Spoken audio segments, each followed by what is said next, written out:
अस्सलाम वालेकुम मुअज़्ज़ज़ नाज़रीन, इफ्तिखार अहमद डिजिटल किसान क्लिनिक से आपको वेलकम करता है। आज हम बात करेंगे तिल के हवाले से कि बारिश होने के बाद तिल की जो निगहदाश्त है वो किस तरह की जाए। सबसे पहले जब बारिश होती है तो एक तो पानी खड़ा हो जाता है तिल के अंदर, उसको फ़ौरी तौर पर निकाल देना चाहिए, वरना जो है वो रूट राट लगने का जो है वो अंदेशा होता है। दूसरा, जो इंसेक्ट पेस्ट और डिजीज़ हैं उनका अटैक बहुत ज़्यादा बढ़ जाता है। और अभी मैंने एक खेत विज़िट किया है जिसमें सफ़ेद मक्खी, सब्ज़ मिरट बग का बेतहाशा जो है वो अटैक है। और इसी तरह से जब ये रस चूस कीड़े जो हैं हमलावर होते हैं तो फिर जो है बटूर जो है वो बनता है तिल का, जो एक ख़तरनाक बीमारी है जिसको सीसम फिलोडी कहते हैं। तो इसमें क्या होता है कि जो फूल होते हैं वो मुकम्मल तौर पर डेवलप नहीं होते और सब्ज़ पत्तियों की शक्ल इख्तियार कर लेते हैं और एक गुच्छा सा बन जाता है। और जो मुतरासा और जो मुतासरा पौधा होता है उसके जो फलियां बनती हैं उनमें बीज नहीं बनता, फलियां भी जो हैं वो खाली होती हैं।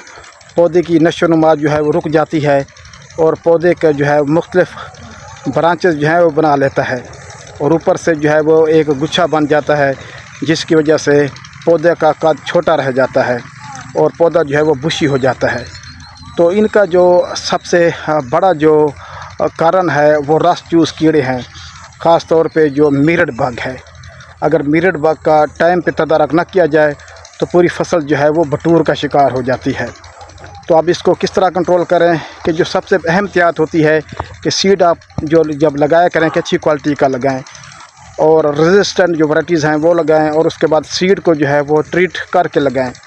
तो अब जो करने का है कि इसमें जो चंद एक इंसेक्टिसाइड हैं मैं वो बता देता हूँ, तो आपने ज़रूर करनी है। और उसके साथ आपने जो है अमीनो एसिड, बायोस्टिमुलेंट और साथ में जो है आपने NPK वो लाजमी करने हैं ताकि पौधे की नशो जो है जारी रहे और पौधा जो है कमज़ोर ना हो।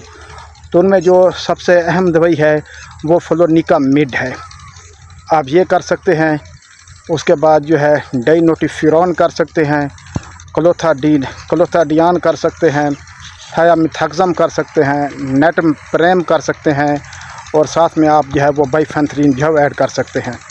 तो हमले को देखते हुए आप इसका जो लाइफ साइकिल है उसको ब्रेक करें और जो बटूर है तिल को वो होने से बचाएं।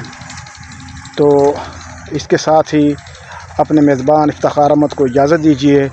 बहुत शुक्रिया। अल्लाह हाफ़िज़।